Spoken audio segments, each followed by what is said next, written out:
rabinos simplemente decidieron sobre casos grises. Lo mismo pasó con los escritos apostólicos. Es decir, si Pablo envía una carta, entonces la comunidad recibía esa carta y no había una tan sola duda de que ese escrito fuera inspirado. No hay duda alguna. Nunca nadie tuvo una duda acerca de los 4 evangelios. Todo el mundo estaba claro que esos evangelios habían sido inspirados por el Eterno porque venían de o los apóstoles o personas que estaban con los Shelihim.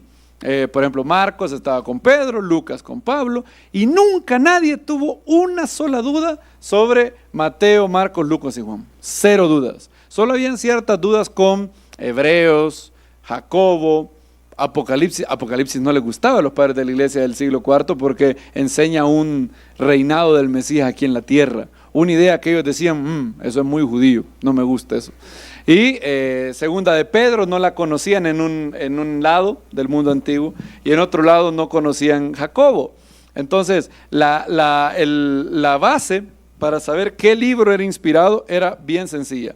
Yeshua había prometido a sus apóstoles, no a ninguna otra persona más, sino a sus apóstoles, que el Espíritu vendría y les revelaría toda la verdad y que Él les recordaría las cosas que Él había dicho. Entonces Él prometió que el Espíritu del Eterno iba a inspirar, iba a supervisar a los discípulos para que ellos pudieran recordar las palabras del Maestro. Entonces todo el mundo sabía que lo que venía de los apóstoles contaba con la autoridad de Yeshua, y lo que cuenta con la autoridad de Yeshua cuenta con la autoridad de Hashem, ¿verdad? Por eso, como empieza Apocalipsis 1, esta es la revelación de Yeshua HaMashiach que Dios le dio, y que Yeshua le dio a su ángel y su ángel se la dio a Juan, ¿verdad?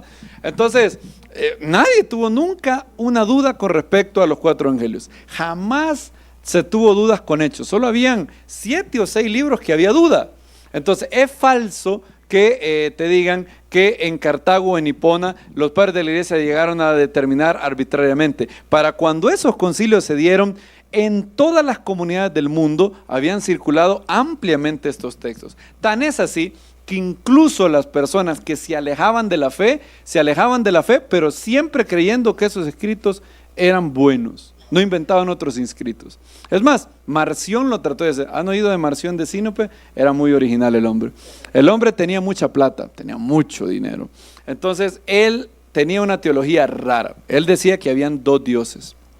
Estaba el Dios del Tanakh, el Dios de los judíos, que es un Dios taciturno, ¿cómo? Castigador, riguroso, sin piedad, sin misericordia. Y estaba el Dios del Nuevo Testamento, el papá de Jesús. O sea, Jesús no es hijo, decía él, del Dios del Antiguo Testamento. Ese es otro Dios. Ese fue el que creó la materia. El Dios de Jesús es el Dios espiritual. Entonces Jesús vino a matar a este Dios de los judíos. Entonces, si oigan lo que creía, estaba totalmente loco el pobre. Pero tenía mucha plata. Entonces él llegó de Sinope a Roma y llegaba con una bolsa de dinero y le decía, hola, ¿cómo estás? Mira, te presento mi teología. Y aquí hay una pequeña ofrendita para que te vayas animando. Entonces el hombre no le gustaba los escritos apostólicos. ¿Saben por qué? Adivinen por qué. Eran muy judíos. Él decía, Mateo, eso está muy judío, afuera Mateo. Se hizo su propio canon el hombre. Entonces, eso te muestra por implicación de que para el tiempo de Marción ya todo el mundo tenía claro qué libros la comunidad había aceptado en una cadena inquebrantable de testimonio de que eso venía de los apóstoles. Tan es así que el tipo tuvo que empezar a quitar, no a sumar. Él dijo, bueno, después sumó el evangelio de Tomás que le gustaba más. Él dijo, Mateo, muy judío. Marcos, peor. Si Mateo de hecho cita a Marcos. Por eso hay versos donde Mateo casi que copia palabra a palabra a Marcos. Ahora, una vez preguntaron, ¿por qué Mateo, si era un discípulo, un apóstol, iba a citar a Marcos, que no era un apóstol? No sé si te has hecho esa pregunta. Mateo era apóstol de Yeshua, era uno de los 12. Marcos no, ¿verdad? Ahora, alguien contestó esto, un gran erudito, dijo, bueno, pero es que recuerda que Marcos no está escribiendo el evangelio de Marcos, en realidad no es el evangelio de Marcos, es el evangelio de Pedro, porque Marcos escribió las memorias de Pedro. Entonces, por mucho que tú seas Mateo, ¿quién era más cercano al maestro? Pedro. Entonces, por mucho que tú seas apóstol, siempre vas a querer estar un poquito más informado con el apóstol que era más cercano. Por eso es que Marcos es fuente para Mateo y también para Lucas. Juan no le gustó, eso está feo. Yeshua celebra fiestas judías ahí en Juan, eso está horrible, fuera. Entonces el hombre empezó, Lucas le gustó, pero no tanto. Todo lo que no le gustaba le metía la tijera. Por ejemplo, él no creía que Yeshua de verdad era un ser humano. Él pensaba que era un holograma, algo así como, no sé, el maestro Yoda o Obi-Wan Kenobi. Un holograma así, no tenía cuerpo.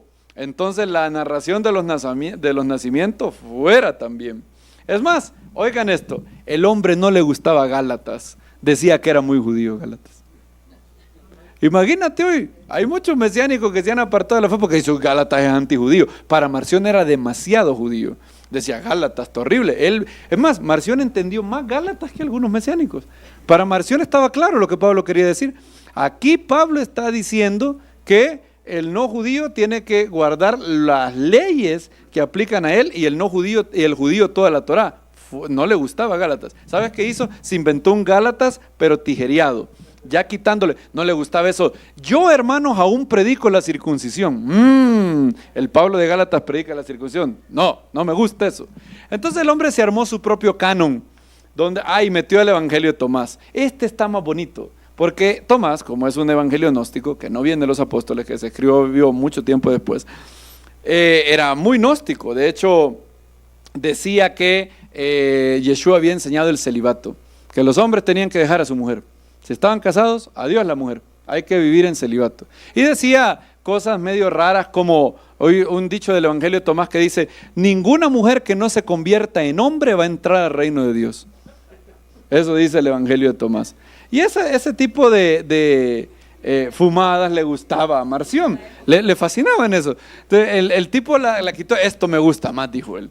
Entonces, ¿qué pasó? Los padres de la iglesia del siglo III, con todo y todo que ya se habían alejado mucho de la cuna judía, dijeron, no, este está loco, no hay manera, lo declararon hereje, adiós. Además el tipo no la tenía muy clara, porque imagínate, él quería seguir llevando una iglesia, de hecho se llamaba iglesia marcionita, y el tipo quería seguir la iglesia. Ahora, yo no sé cómo iba a seguir la iglesia predicando celibato. Nunca me lo he imaginado, porque en 2 o 3 generaciones se acaba, ¿verdad? Pero bueno, el tipo como que no la tenía muy clara. Y por eso, debido a lo que pasó con Marción, algunos de los padres de la iglesia dijeron, oye, ¿cómo hacemos para que esto no pase más? ¿Cómo hacemos para que no salga otro loco? Entonces tuvieron que determinar, bueno, veamos. Definamos los libros que hay duda. No definieron los otros. Con 20 libros nadie nunca tuvo duda. 13 cartas de Pablo, 0 dudas que son inspirados. Venían de el enviado de Yeshua a las naciones. Nunca nadie tuvo una duda. 4 evangelios, 0 dudas. Hechos, 0 dudas. 0 dudas. Ya ahí llevas 18 libros, ¿verdad? 18. 13 cartas, 4 evangelios, y Hechos de los Apóstoles. Habían dudas con Apocalipsis porque decían muy judío eso. Pero bueno, ¿sabes qué hacían? Los padres de la iglesia, con todo y lo antisemitas que eran, debido a que ellos eran filósofos, ellos, se le enseña al filósofo que lo que él debe más de buscar es la verdad. Entonces, deshonestos no eran como Marción de andar tachando versos. Es más, cuando uno de los padres de la iglesia no le gustaba un verso, no lo tachaba de la Biblia. Lo que hacía era que lo reinterpretaba, aunque el verso no hiciera nada de sentido. Por ejemplo, a Agustín no le gustaba Apocalipsis, pero hizo un libro que se llama La ciudad de Dios, donde el tipo dice que los 1000 años de Yeshua no son literales, sino que son los 1000 años de la iglesia. Entonces se llamaba, no creía en un milenio literal en la tierra. Entonces, con todo y lo antisemitas que los padres de la iglesia del 3er y el 4er siglo eran, no eran hombres deshonestos como Marción. Entonces se reunieron, no para aventar la palomita para arriba a ver dónde caía, sino en los libros que había duda. Ahora, tú de pronto dirías, bueno, ¿y qué tal si esos 7 libros hubieran sido, yo me hice esta pregunta, ¿qué tal si por algún azar del destino esos 7 hubieran quedado afuera? ¿Si hubiera perdido alguna creencia básica del movimiento? Ninguna. Aún sin esos 7 libros, en los otros 20 queda la mesianidad de Yeshua, la salvación por gracia, que Yeshua es el Mesías, que Yeshua es el Hijo de Dios y que hay mandamientos para no judíos y para judíos. En otras palabras, ahí tienes casi absolutamente toda la base de la fe. Ahora, jugando al abogado del diablo o al abogado del escéptico, ¿qué tal si un escéptico diría, aún no estoy convencido? ¿Cómo estás seguro de que estos hombres pusieron los que Hashem intentó poner desde el inicio? Y bueno, aquí creo yo que aparte de jugar un rol de que desde el primer siglo había una cadena testimonial inquebrantable de las comunidades de que había recibido de un apóstol, y era un testimonio muy fuerte, aparte de esto también juega la providencia del Eterno, ¿verdad? La providencia del Eterno para guiar el proceso de tal manera que tanto en el Tanakh como en los escritos apostólicos se pudiera poner los libros que él intentó poner.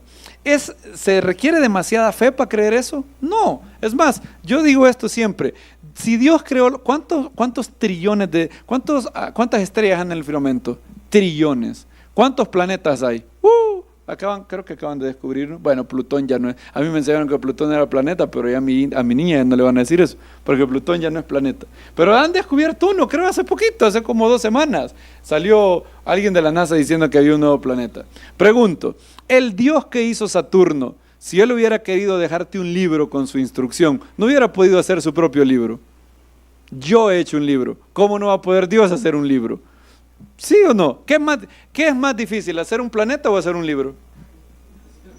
Claro. Entonces, si Hashem, y sabemos que Hashem escogió revelarse por un medio escrito, para luego que se cumpla lo que dice el Salmo, contad sus maravillas a la generación venidera. Entonces, Hashem obviamente iba a supervisar de manera providencial cómo todos los libros se iban a dar. Y ninguno de estos libros es contra la Torah. Ninguno de estos libros es contra la revelación que vino previamente. Es más, el hecho de que sea un escrito judío le da mucha veracidad, porque sabes que esto no fue algo que lo inventó la iglesia del segundo siglo. Ellos jamás hubieran puesto citas como Mateo 5:17 o como Hechos 21 o como Hechos 28. Ninguno de ellos lo hubiera puesto. Ahora, lo bueno es que alguien puede decir, oye, pero ¿cómo estás tan seguro que en realidad los escritos se hicieron en el primer siglo? Lo cual me lleva al segundo punto. El segundo punto por lo cual los escritos apostólicos son confiables es su escritura temprana y la corroboración arqueológica que hoy en el siglo XXI tenemos de los escritos apostólicos. Algo que no se tenía antes. De hecho, en el siglo XX y en el siglo XIX hubieron varios críticos liberales que dijeron, no, los evangelios se escribieron 300 años después de Yeshua, 400 años después. Y la arqueología, no había mucha arqueología sobre los escritos apostólicos para esa época. Entonces, hoy contamos con muchísimos descubrimientos y muchísima erudición histórica para saber que los escritos apostólicos son muy tempranos, muy tempranos. ¿Qué tan tempranos? Esa es la pregunta del $1,000,000. ¿Qué tan tempranos? Bien, vamos a empezar de lo más tarde para lo más temprano. Lo más tarde que se pudieron haber escrito estos libros es el año 100. Todos los libros, los 27 libros de los escritos apostólicos se escribieron antes del año 100. ¿Cómo lo sabemos? Bueno, lo sabemos porque tenemos los escritos de 3 hombres que estaban vivos para el año 100. Clemente de Roma, no confundir con Clemente de Alejandría, que es muy posterior. De hecho, la diferencia entre los dos Clementes es abismal. Clemente de Roma vivió en una época donde todavía los apóstoles tenían muchísima influencia. De hecho, Clemente de Roma es pro-Torah. Si tú lees la única carta que nos quedó de Clemente de Roma, es sumamente pro-Torah y pro-Israel. Policarpo, que fue discípulo del apóstol Juan. De hecho, Policarpo, tenemos una carta que hizo él, buenísima, nada de anti-Torah, nada de antijudaísmo, nada de anti-Israel. Todo lo contrario, Policarpo dice que él recibió del apóstol Juan que los discípulos no judíos deben de recordar la muerte de Yeshua cada 14 de Nisan juntamente a sus hermanos judíos. Entonces, obviamente ahí tú ves que había influencia de los creyentes judíos sobre él. Y tenemos Ignacio. Ignacio es un poco triste el caso, porque él sí malinterpretó a Pablo de pe a pa, de manera brutal. Pero bueno, aquí no estamos para juzgar la exactitud teológica del hombre, sino, ¿cuál es el punto? Que estos 3 hombres vivieron en el año 100 de la época. Y ellos en sus cartas citan 25 de los 27 libros de los escritos apostólicos. Entonces, si ellos al año 100 estaban vivos y ya los citaron, entonces significa que los escritos apostólicos habían recorrido el mundo ya estaban escritos. De hecho, Policarpo estaba en Esmirna, en Turquía. Clemente de Roma estaba, en Roma. Entonces, de Roma a Turquía, ¿cuánta distancia hay? Hay una distancia enorme. Entonces, para que Clemente en Roma y para que Policarpo en Esmirna hubieran tenido acceso a eso, es porque los escritos apostólicos habían circulado decenas de años atrás. Entonces, el año 100 es lo más tarde para la escritura de los escritos apostólicos. Pero sabemos que no se escribieron después del año 100. En otras palabras, todos los escritos apostólicos se escribieron a más tardar en el año 100. Ahora, todavía hay la mayoría que se escribieron todavía más temprano. ¿Qué tan temprano? Bueno, sabemos, y es muy probable, que la mayoría de los libros fueron escritos antes del año 62 y antes del año 70. ¿Cómo lo sabemos? Bien, lo sabemos porque, vamos a poner un ejemplo. Hay un libro que se llama I Don't Have Enough Faith to Be an Atheist. No tengo suficiente fe para ser ateo. Así se llama el libro, es muy bueno. Claro, es de un autor cristiano, obviamente yo voy a diferir con él en algunas cosas, pero Norman Geisler y Frank Turek han hecho un trabajo maravilloso. El libro, el título es provocador, ¿verdad? No tengo suficiente fe para ser ateo. La gente piensa que solo los creyentes tienen fe. El ateo tiene más fe que nosotros. El ateo cree que la vida vino de la no vida, que la inteligencia vino de la no inteligencia, y que la nada, el mundo, que todo fue hecho de la nada y por la nada.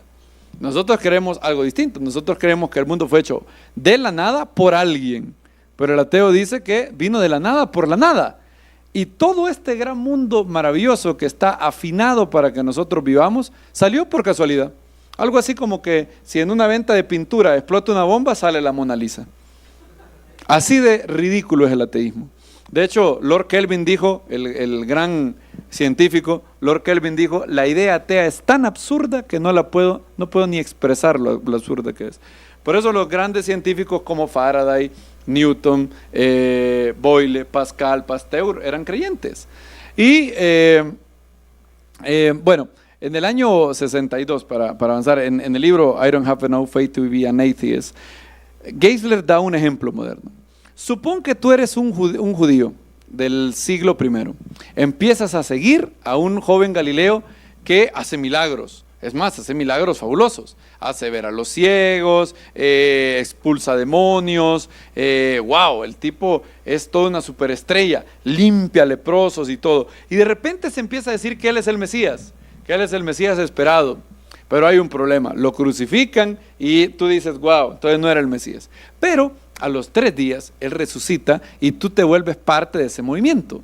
Ahora, supón que tú empezaras a hacer un libro. En ese libro, tú registras que Yeshua dio una profecía sobre el templo. Esa profecía decía que no iba a quedar en el templo, ¿qué dijo? Piedra sobre piedra. Supón que tú registras esa profecía.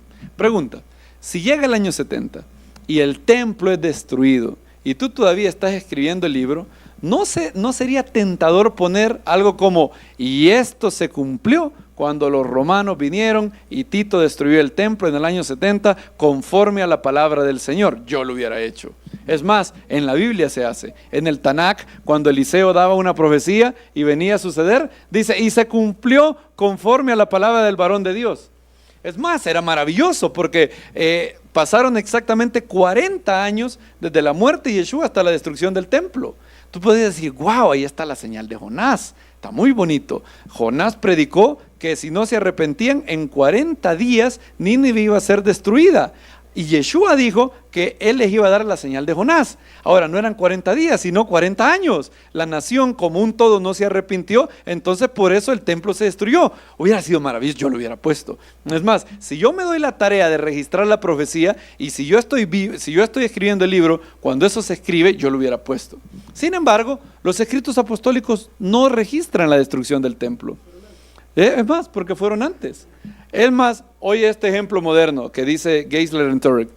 Considera lo siguiente: supón que un inquilino antiguo del World Trade Center escribiera un libro relacionado con la historia de estos edificios, las Torres Gemelas, y el libro terminara con las torres aún en pie, sin ninguna mención de torres destruidas y casi 3.000 personas asesinadas por terroristas musulmanes.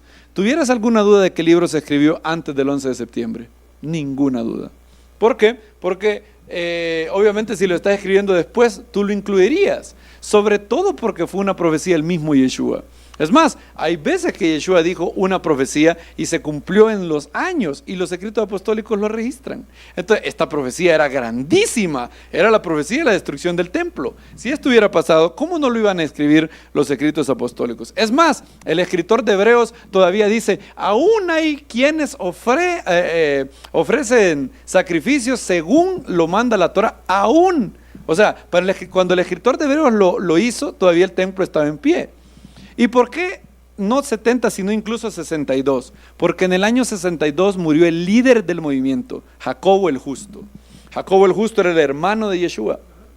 Y él fue el que decidió la situación en Hechos 15, ¿te acuerdas de él? Bueno, él era supremamente respetado. Él era respetado en el pueblo judío por judíos creyentes y por judíos no creyentes. Tan es así que Flavio Josefo lo cita en Antigüedades. Ahí dice que Anam ben Hanam era un saduceo que aprovechando el vacío de poder, porque Festo había muerto y Albino todavía no había llegado a ser procurador de Judea, aprovechando ese vacío de poder, Hanam ben Hanam, un saduceo, reunió un Sanedrín espurio y apedrearon a Jacobo el Justo. Y dice, Jacobo, hermano de Yeshua, llamado el Mesías. Así está escrito en Antigüedades de los judíos, la de Flavio Josefo. Entonces, el hombre era respetadísimo por todos el pueblo judío, creyentes en Yeshua y no creyentes en Yeshua. Entonces, supón que tú eres Lucas. Tú escribes un libro donde detalladamente das tantas cosas que pasaban en el movimiento, registras la muerte de Esteban, registras la muerte de Jacobo, hermano de Juan. Pregunta: si el líder máximo del movimiento del lado judío, Jacobo, muriera en el año 62, y si Pablo muriera en el año 64 martirizado a manos de Nerón, ¿pondrías ese hecho en el libro? Pero claro que sí. ¿Con qué pues? Si me di la tarea de poner detalles minuciosos de las ciudades donde estaba visitando, si puse el martirio de Esteban, el martirio de Jacobo hermano de Juan, ¿cómo no voy a poner a Jacobo hermano de Yeshua? Geisler da un ejemplo moderno. Supón que alguien estuviera escribiendo una biografía del movimiento de los derechos civiles y empezara a mencionarte el movimiento de los derechos civiles que pasó en Estados Unidos en los 60 y empezara a hablarte del doctor Martin Luther King. Ahora, el libro, imagínate que el libro cerrara sin decirte que el doctor Martin Luther King fue eliminado y asesinado en la década de los 60. ¿Qué dirías? Inmediatamente, 68, ¿verdad? ¿O 62? 68, bien. O 62, no me acuerdo. 68, bien, listo. 68 si no me recuerdo mal. Ahora, ¿qué dirías? Si yo escribo una biografía y la termino sin decir que el doctor King fue asesinado, lo lógico es que esa biografía se escribió antes de que fue asesinado. Es lógico, porque semejante evento hubiera sido escrito por Lucas. Es más, Lucas termina Hechos dejando a Pablo alegremente en Roma. Entonces, sabemos que la mayoría fueron escritos antes del año 62. Aparte de eso, la mayoría de las cartas de Pablo fueron escritas en el 50. Ahora, de Hechos podemos deducir algo más. Mira qué bonito. Hechos es la segunda parte de la obra de Lucas. La primera parte es el Evangelio de Lucas. Entonces, si Hechos se escribió antes del 62, en el 61, Lucas se tuvo que haber escrito 1 o 2 años antes, ahí por el 60. Y si Lucas se escribió en el 60, Marcos tuvo que haberse escrito antes porque Lucas ocupa a Marcos como fuente. Entonces Marcos se tuvo que haber escrito en los años 50, a escasos 20 años de la muerte de Yeshua. En otras palabras, los escritos son increíblemente tempranos, increíbles, están apenas 20 años. Y tú dices, bueno, pero eso todavía es muy grande. No, es más, para avanzar con el tiempo, sabemos que no es tan grande porque aquí tengo, bueno, lo vamos a ver después, para hacerte un ejemplo moderno, de Herodoto, el gran historiador que nos escribe sobre Babilonia, o de Homero, por ejemplo. Tenemos de Herodoto 109 copias de los escritos del historiador Herodoto. La copia más antigua es de 1360 años después del tiempo de Heródoto. Nadie duda de la historicidad y la confiabilidad de esos libros. Tácito, por ejemplo, la copia más antigua del gran historiador romano Cornelio Tácito es de 850 años después de Tácito. Ahora, los escritos apostólicos apenas son 20 años después de Yeshua. No hay literatura antigua que tenga tanta cercanía con el original. Y es más, 1 Corintios sabemos que se debió escribir ahí por el año 52, por una pista que Pablo deja mencionando a un cónsul de esa área.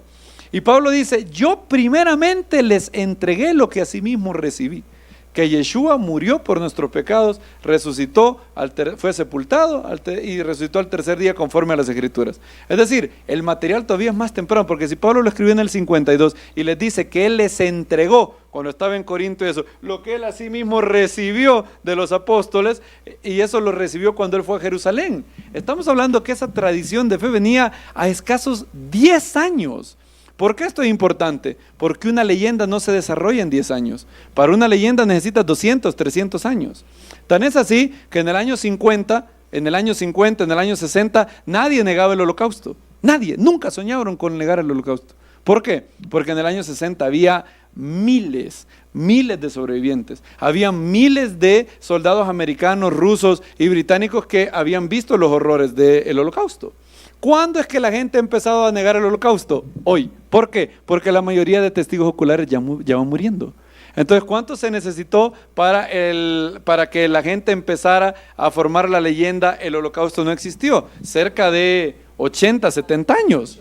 Sí, exacto. Entonces, si tú quieres hacer algo falso en el periodo de 10, 20 años, como hay demasiados testigos oculares, ellos inmediatamente te exponen como mentiroso. Entonces, por eso es que sabemos que los escritos apostólicos son confiables, porque fueron escritos muy tempranamente. Oye, pero yo quiero todavía más prueba. Bien, corroboración arqueológica. Y no te quiero aburrir con tantos tecnicismos, pero hubo un historiador llamado William Ramsay que era un historiador aséptico. Él dijo, el libro de Hechos debe ser falso, no creo que sea veraz. Y el tipo empezó una investigación para refutar históricamente el libro de los Hechos. En el curso de la investigación, Ramsay se volvió creyente, porque examinó a Lucas y dijo, wow, este tipo es un historiador de primer nivel. Y él es un testigo ocular sin dudas. Otro autor, el gran erudito Colin Hermer, se dio la tarea de ver si Lucas era un testigo ocular. Y empezó a estudiar hechos para ver si de verdad era un testigo ocular. Ahora, transpórtate al mundo del año 50. No hay Waze, no hay Google Maps, no hay Google Translator, no hay Mapamundi, no hay Google Earth. Nada de eso existe. Ahora, supón que yo escribiera un libro donde ando por un resto de lugares, increíble resto de lugares, y soy exactamente en mencionar detalles minuciosos de la cultura. Y sin todo el internet, ¿qué concluirías? Que yo estuve en ese lugar. Por ejemplo, si un día me escuchas decir, no, mire, no se vaya con el celular en la mano, no hay que dar papaya. ¿Tú sabrías que yo estuve dónde? En Colombia, estuve en Colombia. No hay manera que yo sepa qué es dar papaya si no he estado en Colombia. Ahora, eso es cierto de hoy, el año 2020. ¿Cuánto más del año 50? Donde no, digamos, alguien podría decir, bueno, quizás el hermano no ha estado en Colombia, quizás lo buscó en Google. Igual eso está difícil, porque para buscarlo en Google yo lo tendría que haber oído primero, ¿verdad? A menos que pusiera un artículo, frases coloquiales de Colombia. Pero bueno, eso sería con internet. Sin internet, ¿cómo? Entonces, este erudito empezó a decir, bueno, vamos a ver qué tan exacto es Lucas. ¿Saben qué? Él encontró 84 puntos que demuestran que Lucas fue un testigo ocular. Es más, 84 puntos que demuestran que alguien que vivió en el primer siglo escribió Lucas. Porque Lucas es tan exacto que asusta. El hombre de verdad fue exacto. De hecho, él lo dice en Lucas 1. Yo, oh querido, excelentísimo Teófilo, yo quise poner esto, yo quise investigar diligentemente y ponértelo todo ordenadito. Te voy a decir algunas cosas que hace Lucas. Por ejemplo, Lucas dice exactamente el término apropiado para los magistrados en Hechos 17:6, Politarcas, una palabra rara, pero Lucas exactamente dice que esa era la palabra para referirse a los magistrados de Tesalónica. También, por ejemplo, Lucas ocupó la palabra correcta, la jerga ateniense exacta para un charlatán, espermologos, la frase que los atenienses le dijeron a Pablo. Lucas de hecho, oye esto, Lucas de hecho te da en Hechos 27-28 la profundidad correcta del agua que está cerca de Malta. La profundidad del agua cerca de Malta. ¡Wow! Así es de exacto. Y hay 84 cosas, yo no te las puedo decir todas, pero está en el libro de Hermer. Por ejemplo, él da el título propio de honor utilizado por los romanos en Éfeso, Neocoros. Y él dice, el magistrado jefe ejecutivo de Éfeso, todo el mundo se refería a él como Gramateus. Y Lucas da, en todos los lugares que va, él da exactamente todas las cosas con el nombre correcto. Por ejemplo, en Éfeso había un dicho que tenían los de la ciudad, en legítima asamblea. Ese es un modismo que solo existía en Éfeso. Y es exactamente lo que Lucas pone, en legítima asamblea. Tenemos que discutirlo todo en legítima asamblea. Bueno, ¿qué más? Craig Blomberg hizo lo mismo con Juan, que es lo que Hermer hizo con Lucas. Y él descubre que Juan también solo pudo haber sido escrito por alguien que vivió en el siglo I. ¿Por qué? Por ejemplo, Juan menciona el estanque de Betesda, que tenía ¿cuántos pórticos? 5. El problema es que los romanos destruyeron Jerusalén y ese estanque quedó sepultado bajo escombros. En otras palabras, nadie que escribiera después del año 70 hubiera dado la descripción del estanque de Betesda. ¿Cómo lo sabemos hoy? Porque la arqueología empezó después del Estado de Israel a cavar y encontró el estanque de Betesda. ¿Adivina con cuántos pórticos? 5. Entonces Juan es exacto y solamente alguien escribiendo en el siglo I pudo haber escrito eso. Entonces por eso sabemos que los escritos apostólicos son confiables porque son tempranos y también tienen corroboración arqueológica. Aparte de esto, el tercer punto es que hay múltiples copias de los escritos apostólicos. Hay increíbles copias y tenemos como 5,000 manuscritos. ¿Por qué eso es importante? Yo antes pensaba, Hashem, ¿por qué no nos guardaste el original? Si solo tuviéramos el original, el evangelio puro que sacó de la pluma de Mateo, eso añadiría la fe. Ahora, eso es irreal por varias cosas. Para empezar, el material de antes no tenía la capacidad para resistir el tiempo tan grande, ¿verdad? Por ejemplo, por eso los fragmentos que tenemos de la Torá son bien poquito. Después se inventaron otras cosas como papiro, códice, que se puede un poquito mejor en el siglo III, IV. Pero aparte de eso, yo después que leí varias cosas, llegué a la conclusión que lo mejor que pudo haber hecho Hashem es no preservar el original, sino preservarlo en muchas copias. ¿Por qué? Porque imagínate que solo tuviéramos una copia de Mateo. Supón que nunca se hubiera traducido, que hubiera estado el Mateo ahí, una copia, nada más, y hubiera caído en manos del Vaticano. ¿Cuál sería la duda que tú tendrías? Solo tenemos una copia. ¿Cómo sé que no lo alteraron? Ahora, Hashem se encargó que los escritos apostólicos salieran por todo el mundo conocido. En áreas donde Roma no tenía ninguna autoridad, por ejemplo en el imperio de los partos, Roma no tenía autoridad. ¿Se acuerdan del imperio parto? Cuando en Hechos 2 se habla de partos, medos, elamitas, ¿se acuerdan? Entonces, en Partia, Roma no tenía autoridad. De hecho, el único que llegó a poner en aprietos a Partia fue Trajano. Pero luego que Trajano murió, Adriano devolvió las tierras que Trajano había quitado. Entonces, Constantino, como te han dicho, no, Constantino lo trastocó todo. Constantino no tenía la capacidad de ir a lugares donde su reino, su imperio no llegaba para cambiar todos y cada uno de los escritos apostólicos. De hecho, Hashem fue tan sabio que guardó múltiples copias. ¿De qué manera? Si yo vengo aquí y no me gusta algo y le cambio, allá en el otro lado del mundo, en el Cairo, en Elam, en Partia, van a encontrar escritos de ese mismo verso. Entonces, si encontramos 10 manuscritos de Gálatas y el que a mí no me gustó y yo taché algo, pero los otros 9 dicen lo mismo, ¿cuál va a ser la conclusión? Que yo lo travesí y que la lectura original fue preservada en nosotros. En otras palabras, imagínate qué increíble. Paradójicamente, no tener los originales es mejor. porque al tener las copias, tú puedes saber y reconstruir y había una preservación contra cualquier abuso. Si yo quería trastocarlo, en otro lado iban a hallar los manuscritos que eran más antiguos. Por eso sabemos, por ejemplo, que 1 Juan 5:7 fue añadido, porque no está hasta el siglo XIV. Entonces, por eso es que sabemos que los escritos apostólicos son confiables, porque hay múltiples copias. De hecho, ¿estás viendo esa laminita que está ahí? Está en internet, lo puedes ver en cualquier lugar. Los historiadores tienen dos criterios para identificar qué tan confiable es una familia de documentos o un escrito.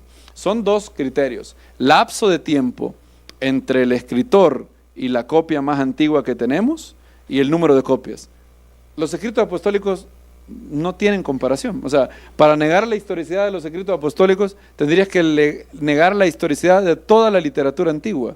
Por ejemplo, la que más o menos se le acerca a los escritos apostólicos es la Ilíada de Homero.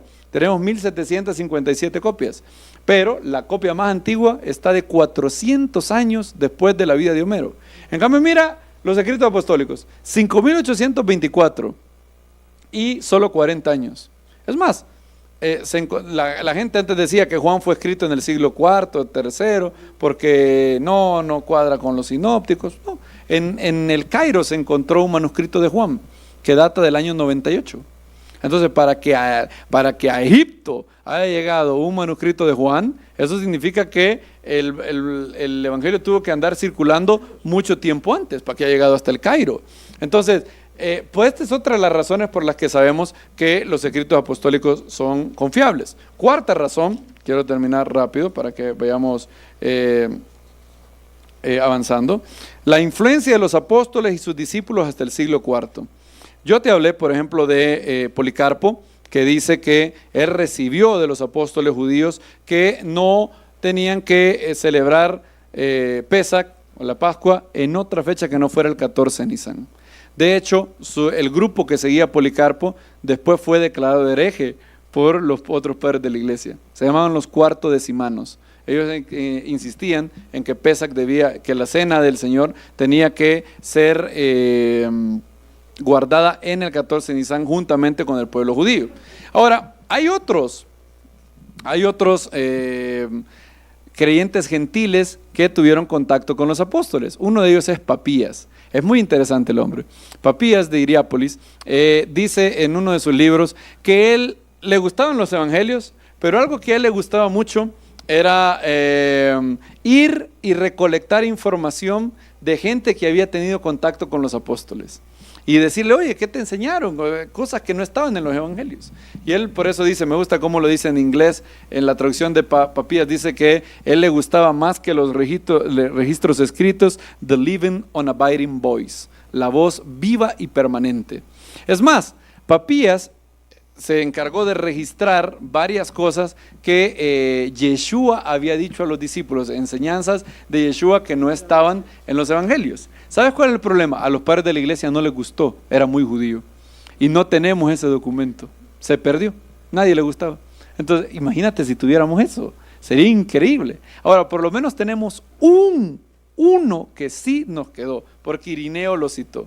Es más, a Eusebio no le gustaba. Mira lo que dice Eusebio de Papías, dice: el mismo escritor también da otros relatos que según él le llegaron a través de una tradición no escrita, ciertas parábolas y enseñanzas extrañas del Salvador y algunas otras cosas más míticas. A estas pertenece, por ejemplo, oye, la herejía de la cual Eusebio acusa a Papías, una gran herejía para él.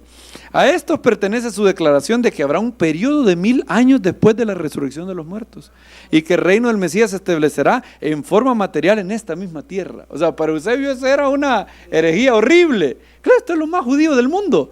Claro que Papías iba a creer eso, porque él había estado en contacto con los creyentes judíos. Pero él dice, supongo que él obtuvo estas ideas a través de un malentendido que tuvo con los registros apostólicos, sin darse cuenta que las cosas que dijeron fueron dichos místicamente en cifras.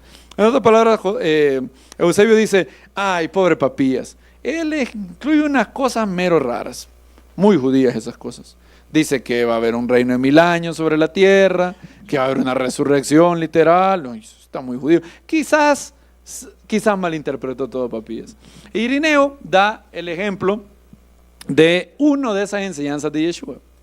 Y hay un erudito que se llama Oscar Skardsson, que es de Noruega, que ha estudiado este fragmento de Papías. Y ha llegado a la conclusión que este es un midrash perdido de Yeshua.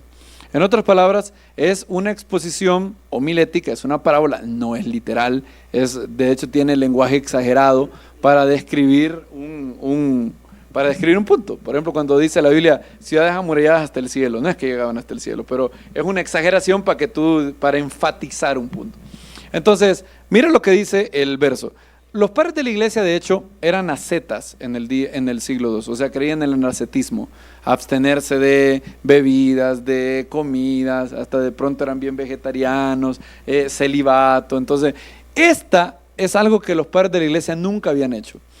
Dice Papías: yo recibí esto, el Señor solía enseñar sobre estos tiempos y decía: llegarán los días en que crecerán las vides, cada uno con 10,000 brotes, y cada brote 10,000 ramas, y en cada rama 10,000 ramitas, y en cada rama 10,000 racimos, y en cada racimo 10,000 uvas, y cada uva cuando sea triturada producirá 25 medidas de vino, y cada uno de los santos tomará un racimo y otro racimo gritará: yo estoy mejor, tómame, bendice al Señor a través de mí. Obviamente esto no es literal, no es que la uva va a hablar, ¿verdad? Pero es una parábola.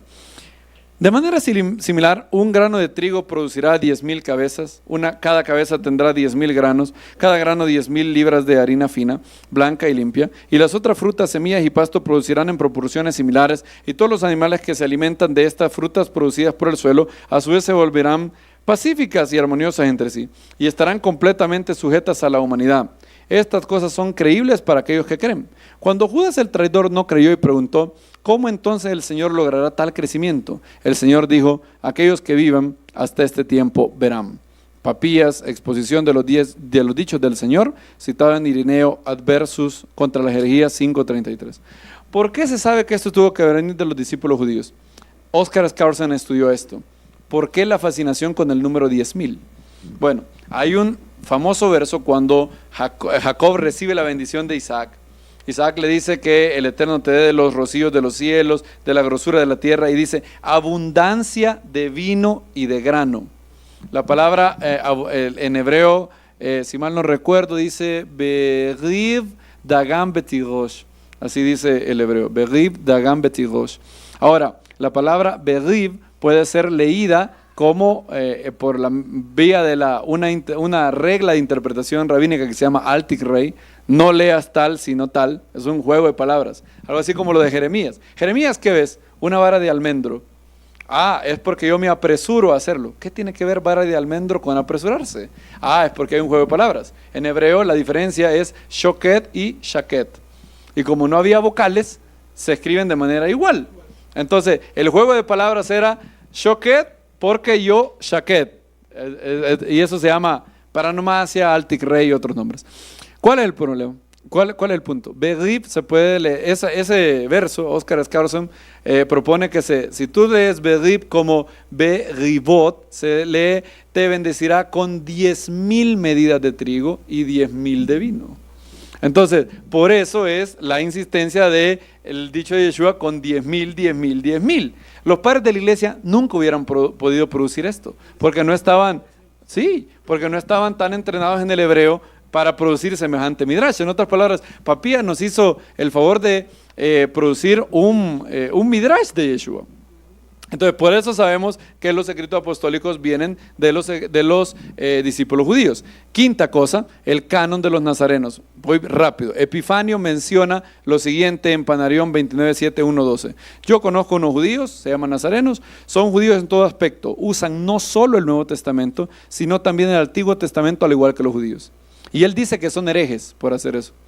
Dice que son judíos. Dice que han venido a la fe en Cristo, pero siguen haciendo el Shabbat, la circuncisión, las fiestas, todo. ¿Cuál es lo valioso de él? Que él nos dice que ellos también utilizaban los mismos escritos apostólicos que tenemos, los discípulos judíos en Yeshua, que aún seguían viviendo en el siglo IV. Esa es la quinta razón. La sexta razón es lo que yo he llamado la última apologética. Esa eres tú. ¿Por qué creemos en los escritos apostólicos? No ha habido grupo de literatura que haya cambiado más la vida de la humanidad como los escritos apostólicos. La señal máxima de quién es el Mesías está en Isaías 55. Dice que el Mesías ha sido puesto al pueblo por pacto eterno y también te ha dado por maestro, por jefe de las naciones. Por causa del Mesías, gentiles van a correr al Dios de Israel. En otras palabras, la señal distintiva del Mesías es aquel que haga que una cantidad inimaginable, nunca antes vista de gentiles, se vuelquen a adorar al Dios de Israel. Solo ha habido un judío que ha logrado eso, Yeshua, el Mesías de Nazaret. Solo él es el único que lo ha logrado. Solo él lo ha logrado y lo logró conmigo. Cuando nací de nuevo me acuerdo que les conté la historia, ya no tengo tiempo ahora para contarlo, pero me acuerdo que se me presentó el plan de salvación y yo le dije al líder espiritual en aquel momento, yo nunca he recibido el regalo de la salvación. Yo nunca he aceptado a Yeshua como el Salvador y el Señor de mi vida. Y me acuerdo que lo hice. Inmediatamente experimenté lo que todos ustedes han experimentado, el nuevo nacimiento. ¿Cuántos dicen amén? El nuevo nacimiento, sentir el perdón de tus pecados, la pureza moral, la certeza espiritual que eres hijo de Dios, una fuerza de voluntad renovada, porque como está escrito, me ha dado el Eterno un espíritu no de cobardía, sino de poder, amor y dominio propio. Y entonces esa es la última razón por la que creo que Yeshua es el Mesías y que los escritos apostólicos son confiables. De hecho, a mí me gusta mucho un poema, no sé si lo podrán poner de pronto, creo que se fue Ya salió. Bien, este es un poema que se llama Una vida solitaria. Dice así, léelo. Dice así: nació en una aldea desconocida, hijo de una campesina. Creció en otra aldea desconocida, donde trabajó en una carpintería hasta los 30 años. Luego durante 3 años fue un predicador itinerante. Nunca escribió un libro, nunca tuvo una oficina, nunca tuvo una familia o fue dueño de una casa, nunca vivió en una gran ciudad, nunca viajó 200 millas desde el lugar en el que nació. No hizo ninguna de las cosas que suelen acompañar a la grandeza. Mientras todavía era un hombre joven, la opinión pública se volvió contra él. Sus amigos lo abandonaron, fue entregado a sus enemigos y pasó a través de la parodia de un juicio. Él fue clavado a una cruz entre 2 ladrones. Mientras él moría, sus verdugos sortearon la única propiedad que tenía en la tierra, sus vestiduras. Cuando él murió, fue sepultado en una tumba prestada. Los siglos han pasado y hoy en día la suya es la figura central de la gran parte de la raza humana. Todos los ejércitos que han marchado, todas las armadas que han navegado, todos los parlamentos que alguna vez han legislado, todos los reyes que han reinado, puestos juntos, no han afectado tanto la vida del hombre sobre la tierra como esta vida solitaria. Y esa vida solitaria es el Señor y Salvador de todos nosotros. Y como dice la Escritura, antes bien, creced en el conocimiento, en la gracia de nuestro Señor Yeshua el Mesías. A Él sea la gloria, el poder y el imperio por los siglos. Amén. Amén.